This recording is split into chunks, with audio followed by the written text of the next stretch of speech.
Versatile Mage. Chapter 522. Read across the map.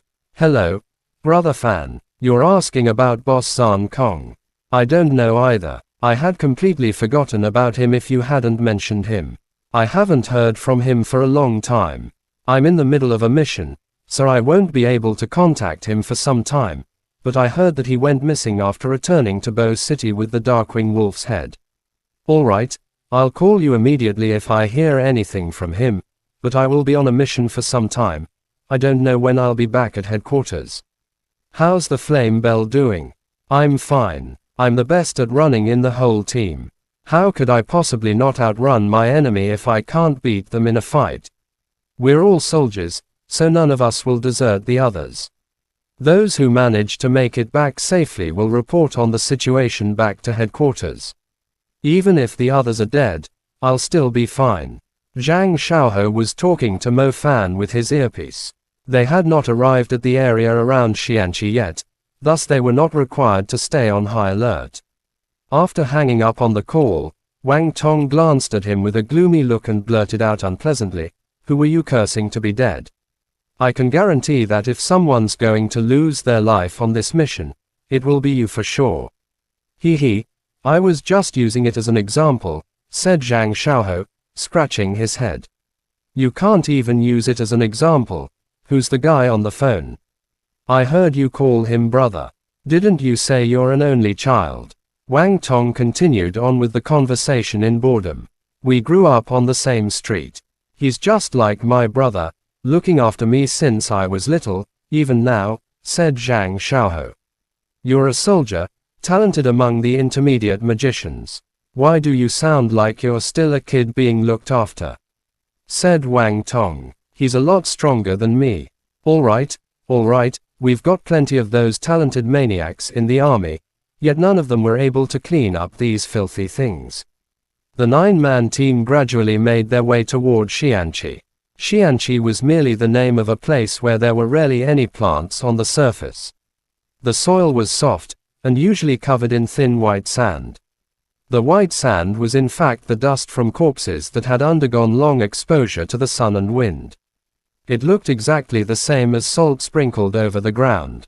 The locals did not call it salt literally, but referred to the place as the Salty Land. Xianqi was the land between the Qinling Mountains and Xi'an territory. Since the place was slightly sunken, it looked like a pond on the map, hence it was called Xianqi, Salty Pond. A lengthy safe zone was constructed along the northeast border of Xianqi. Usually, the safe zone mostly consisted of boundaries set up with fortresses, depots, watchtowers, and supply stations, with cooperation between the army, hunters, and magic association guarding the boundary.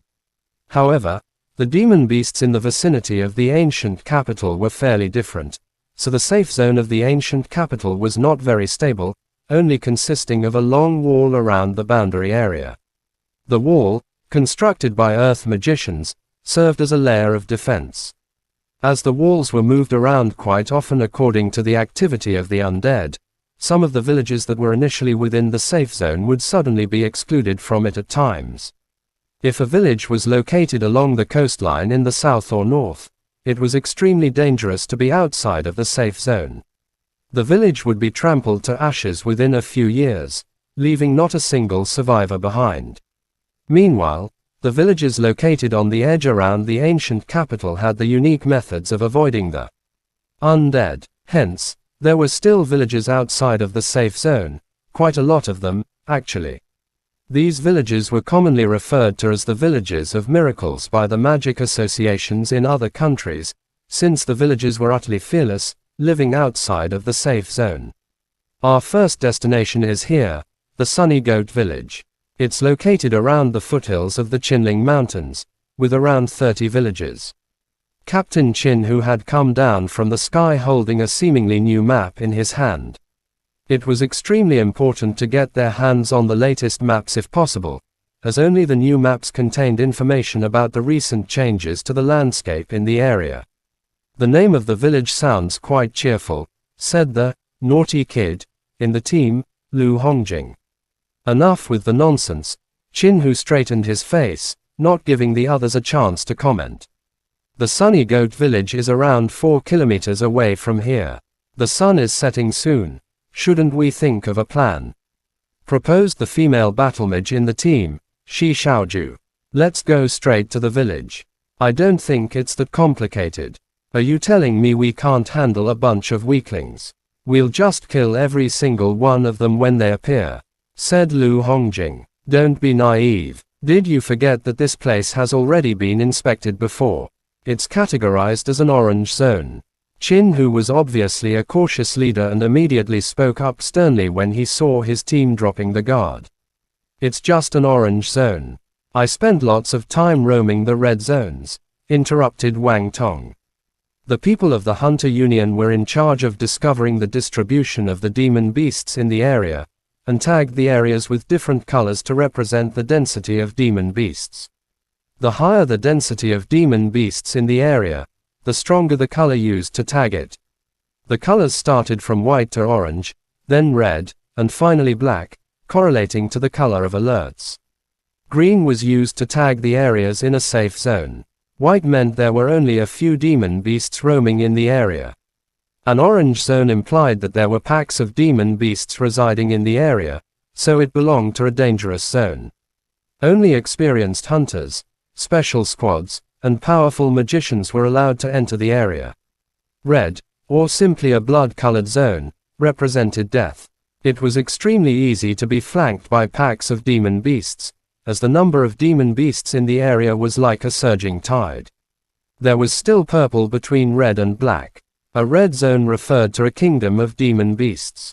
Even super magicians had no chance of making it back alive from a purple zone. As for a black zone, any life form was forbidden within it. No one had ever gone to a black zone before, and it seemed like even the demon beasts did not dare to enter one, either. Green, white, orange, red, purple, black. There were 6 colors in total, and the last 4 correlated to the 4 types of alerts. The red alert that Bo City was placed under was the 2nd level alert for a city. The ancient capital was located near the Kingdom of Undead, hence it was the city with the most alerts raised in the entire country. The alert was so common to the residents of the city that it was simply treated as an alarm to wake them up every morning. Those who were drinking tea continued to enjoy their tea, those gossiping continued to gossip, and those who were responsible for protecting the city made their way to the battlefield. That being said, due to the unique traits of the region, when the sun was high up in the sky, the electronic map only displayed green and white zones, and occasionally an orange zone when the beasts from Qinling Mountains got lost and trespassed into the zone. However, as soon as the sun set into the horizon, when the light protecting the land was withdrawn, all the zones across the map, apart from the safe zone of the ancient capital, were turned entirely red. Once night fell, humans no longer reigned across the land. Currently, the special team from Lintong headquarters was outside of the safe zone. The final glimpse of sunlight had disappeared, leaving the scent of death lingering in the air nearby. A strange noise was heard coming from under the white-covered ground. It sounded like someone munching on something, or something beating. Zhang Xiaohe was the first person to step into the land of the undead. He was extremely nervous, his alert scanning his surroundings. All of a sudden, pairs of dried, rotten arms poked out from the ground and began to wave and grab wildly in the air less than 5 meters away from him. Chapter end. Please guys like, comment, share, and subscribe.